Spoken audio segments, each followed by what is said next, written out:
Halo Julprit, pace bene. Ada yang bertanya, apakah ada komunitas Katolik di Gaza? Saya menemukan informasi di sana bukan hanya ada komunitas Katolik, tapi juga bahkan ada sekolah Katolik, ada paroki juga di sana. Tetapi dengan jumlah yang sangat kecil.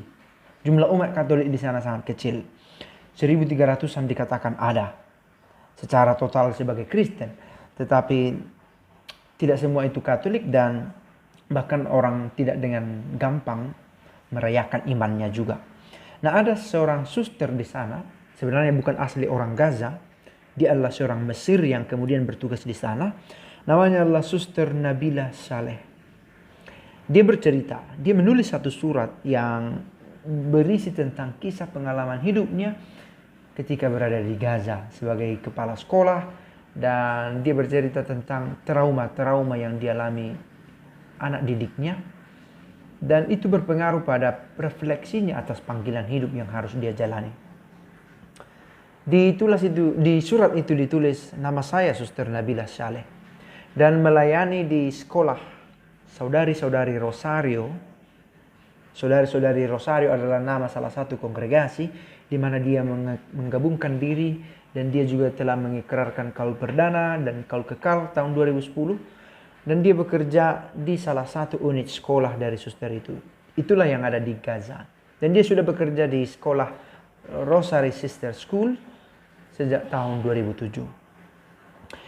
Dia awalnya bekerja sebagai kepala sekolah kindergarten, taman kanak-kanak di sana. Dan kemudian pernah berhenti lalu kemudian bekerja lagi di sana. Dia bekerja selama bertahun-tahun di sana sebagai guru teologi. Dia juga ikut sebenarnya di pelayanan di tengah sekolah tinggi. Tetapi dia memberi perhatian yang istimewa karena dia adalah kepala sekolah dari sekolah untuk anak-anak ini.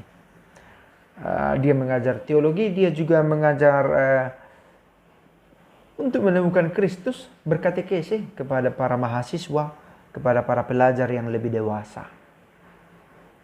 Dan tentu dia memperkenalkan Kristus sebagai sosok yang mengampuni, begitu dikatakan. Nah, bagaimana dia bisa masuk menjadi seorang suster? Suatu kali di Kairo, di kampung asalnya, dia bertemu dengan kelompok suster-suster Rosario ini. Dikatakan bahwa dia berasal dari keluarga yang sangat religius, menghargai kegiatan menggereja. Aktivitas-aktivitas kegerejaan dia ikuti, sekalipun dia ada di Kairo, dan dia bergabung dengan orang-orang Katolik, orang-orang muda Katolik untuk mengikuti kegiatan-kegiatan OMK yang biasa dilangsungkan di parokinya. Nah, pertama kali dia bertemu dengan Suster Rosario adalah di Kairo. Dan dia mencoba mengetahui spiritualitas, karisma, apa semangat yang digali terus oleh kelompok Suster Rosario sehingga mereka tergerak untuk berkarya, untuk bermisi. Nah, dikatakan bahwa kelompok Suster Rosario benar-benar menaruh perhatian yang istimewa kepada Santa Maria, juga kepada Santo Dominikus. Santo Dominikus terkenal dengan praktek dua rosarionya, dan itulah yang menginspirasi kelompok Suster Rosario ini. Dan dia benar-benar terkesan atas kehadiran Suster Rosario, maka dia berkata, saya mau masuk ke kelompok ini. Akhirnya terdorong setelah lulus sekolah, dia terdorong untuk mengikuti panggilan hidupnya, ingin menjadi seorang suster. Maka tahun 2003 dia memutuskan untuk masuk novisiat.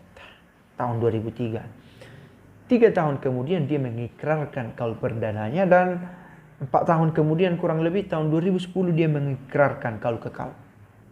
Nah, dengan berkaul kekal akhirnya dia resmi menjadi seorang suster, dan dia tahu komitmen yang harus dipegang teguh sebagai seorang suster.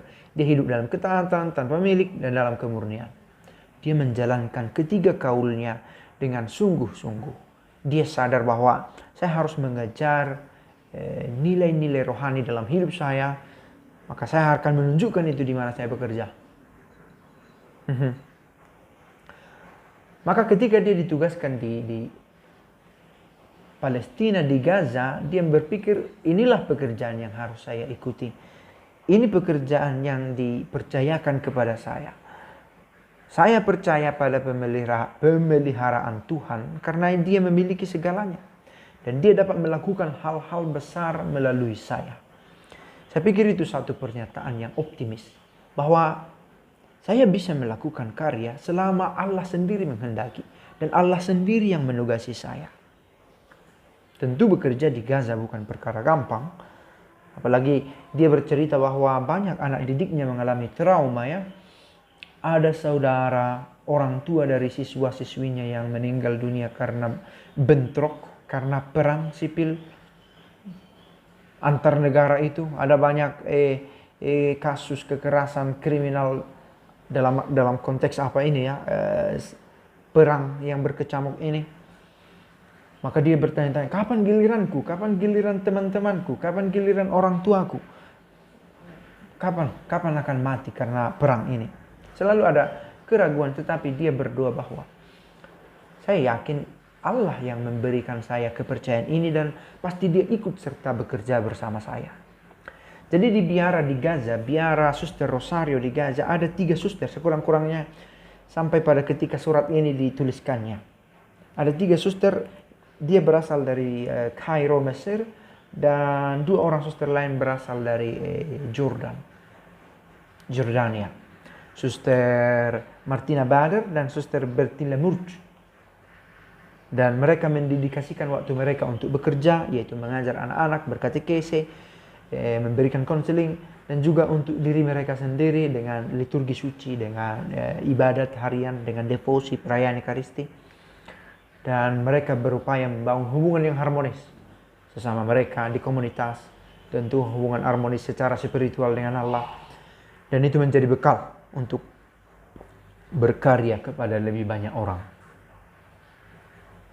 Dan di sanalah mereka mengambil kekuatan untuk hidup di pelayanan itu. Dikatakan bahwa mayoritas siswa mereka itu adalah Muslim. Sekalipun sekolah itu adalah sekolah Katolik. Mayoritasnya adalah anak-anak dari keluarga Muslim. Dan mereka bertugas meyakinkan anak-anak itu bahwa ada kehidupan, ada harapan. Mereka sangat sedih sebenarnya melihat anak-anak itu melihat penderitaan. Harus melihat kekerasan, mutilasi di mana-mana. Karena amputasi dikatakan di sini sebenarnya ada anggota tubuh yang dimutilasi, begitu isi suratnya, be mutilated. Karena memang korban dari perang, korban dari kekerasan yang dialami oleh rakyat. Dan ini proyek besar bagi mereka untuk membangunkan kembali pribadi yang tangguh dalam diri anak-anak itu. Semoga kiranya ya satu karya yang sangat berbahaya yang dilakukan oleh Suster Nabila Saleh bersama teman-temannya dari Kongregasi Suster Rosario. Semoga mereka tangguh dan sebenarnya sungguh menginspirasi. Pace e bene.